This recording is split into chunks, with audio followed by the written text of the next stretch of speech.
everyone, welcome to the video.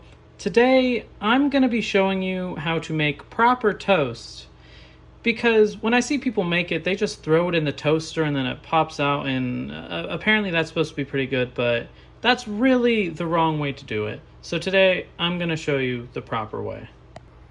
Now, the first mistake I see people make when they're preparing toast is that they just get a regular loaf of bread from the grocery store, but I'm gonna share a little life hack here with you.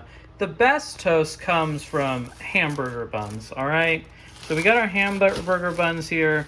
These should be good, right? April 15th. Well, it's July. It's only 3 months past. We should be okay. They're just a little rock hard, but this should make good toast here, okay? So this is what we're gonna use. Okay, your next step here is to go to your sink. We got some cottage cheese bits in there, but that should only add to the flavor. But what you're gonna want to do is you're gonna want to fill the sink up entirely. So let me turn on the water. Make sure you are using a cold water here. No hot water, just cold water. Let's turn on the cold water here.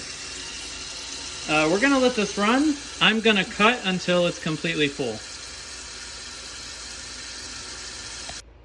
Okay, so this should be full enough. It's pretty full right there. We still got our cottage cheese bits in there, just for the extra flavor.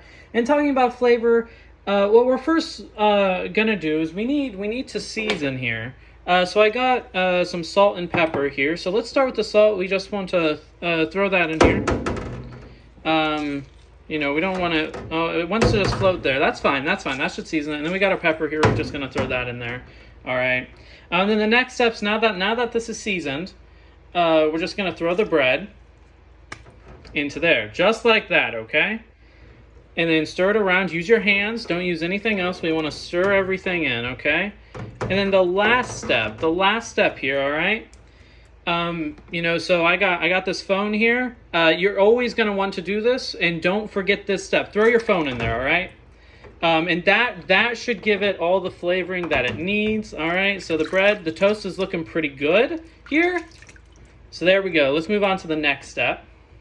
Okay, so you're going to want to get a strainer here, and we're just going to want to collect our toast here, So here we go. We're collecting our toast. Make sure you have a strainer when you start this process.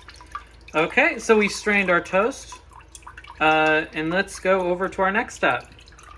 Okay, so now we have our bread out on a cutting board. I recommend using a cutting board, but I guess you don't really have to. Now what we're going to want to do is we're going to want to flatten this. Most people will say use a rolling pin, right, to flatten it. But what I say is that we need a little extra flavor in there. So I'm going to actually use my my lint roller here.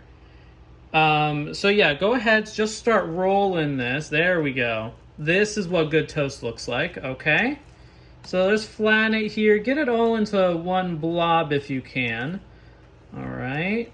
Don't bother getting a new paper here on the lint roller. Use one that's been used just for that extra flavor.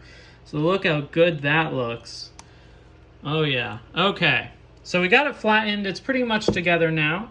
Okay, so I have the toast back in the strainer here. We got my cat here. So what you're going to want to do now is you're going to want to find any sunny spot in your house, and you're just going to want to plop the toast down just like that. And you leave it there for 6 to 8 hours, and eventually it'll toast, and it will be much better than anything the toaster would ever make. See, even Kisa approves. She thinks it's delicious. So that being said, that is how you make toast, everyone.